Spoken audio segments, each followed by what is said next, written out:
কথায় বলে যে রাধে সে চুলও বাঁধে, তবে এমন কি কখনো শুনেছেন যে চুল কাটে সে কবিতাও লেখে? আগে হ্যাঁ, ঠিকই শুনেছেন। কবি সাধন প্রামাণিক পেশায় একজন ক্ষৌরকার। চুল দাড়ি কাটাই তার প্রধান আয়ের পথ। সকাল থেকেই দোকান খুলে ছুরি কাঁচি নিয়ে তার কারবার। কারো চুল কাটতে হয়, কারোর আবার দাড়ি। তবে চুল দাড়ি কাটার ফাঁকেই খাতা কলম নিয়ে বসে পড়েন তিনি কবিতা লিখতে। লিখেছেন 4000-এরও বেশি কবিতা। নদিয়ার মাঝদিয়ার বাসিন্দা, পেশায় ক্ষৌরকার সাধন প্রামাণিকের ছোটবেলা থেকেই ইচ্ছে ছিল একজন কবি হওয়ার।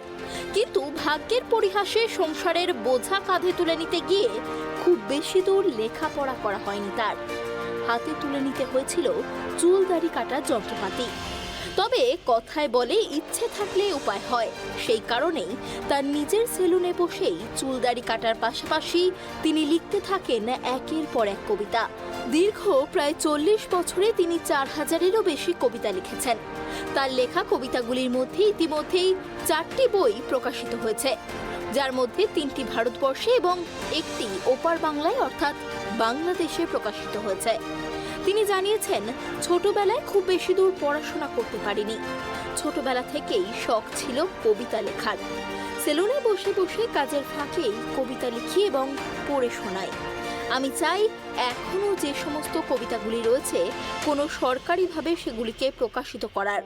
তবে এখানেই শেষ নয়। সাধনবাবু আক্ষেপের সুরে জানিয়েছেন, দীর্ঘ 40 বছর ধরে কবিতা লিখে আসছি, তবে কবি হিসাবে কোনো সাম্মানিক সরকারের তরফে এখনো পর্যন্ত পাইনি। সরকার যদি আমায় কোনোভাবে সাহায্য করে, অন্তত জীবনের শেষ বেলাটুকু শান্তিতে কাটাতে পারি। ছোটবেলা থেকেই কবিতা লেখা শুরু করি। লেখার মধ্যে দিয়ে সেটা থমকে যায়, হঠাৎ বাবা চলে যায় আমাদের ছেড়ে। তখন আমার বাড়ির বড় ছেলে, আমার মাথার উপর চাপ পড়ে, ছোট ছোট ভাই বোন, এই সংসারটা চালাতে হবে। লেখাপড়ার মধ্যে দিয়েই আমি এই চুল কাটার কাজটা আমি শিখি এবং খেটে তাদেরকে আমি মানুষ করার চেষ্টা করি। আমার ইচ্ছা ছিল যে শিক্ষাগত যোগ্যতা আরও করার, কিন্তু সেই ইচ্ছা আমার পূরণ হয়নি। এখন আমি লিখেছি প্রায় 4000-এর ওপরে কবিতা লিখেছি। সেই কবিতাগুলোর মধ্যে আমি 4টে বই প্রকাশ করেছি, 3টে কলকাতায়, একটা ওপার বাংলা বাংলাদেশে। এরপর যে সব কবিতাগুলো আছে আমি এগুলো কি করব, কার কাছে দিয়ে যাব? এটা যদি সরকার কোনো বাংলা একাডেমি বা কোনো লাইব্রেরি নেয় তাহলে আমি খুব খুশি হব। আমি মৃত্যুর আগ পর্যন্ত কবিতা লিখে যেতে চাই। আমি এই কাজের মধ্যে দিয়ে, এই সেলুনের কাজের মধ্যে দিয়েই আমি সময় বের করে নিই। যখনই আমি ফাঁক পাই, সেই ফাঁকের মাঝেই আমি সৃষ্টি করি। এই সৃষ্টির মধ্যে দিয়েই আমি আনন্দ করে বেঁচে থাকতে চাই।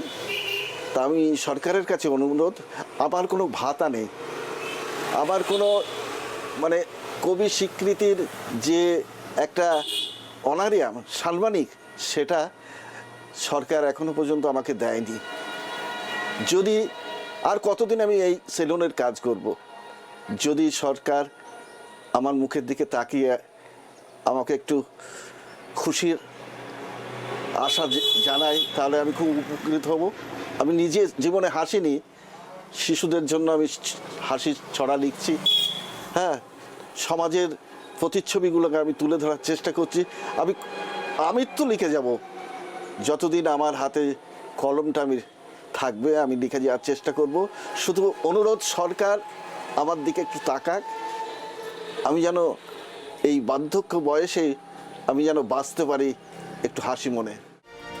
সাধনবাবুর কবিতা শুনে ইতিমধ্যেই অনেকেই বাহবা দিয়েছেন। তার প্রতিবেশী থেকে শুরু করে আত্মীয় স্বজনরাও চান তিনি তার যোগ্য সম্মান ফিরে পান।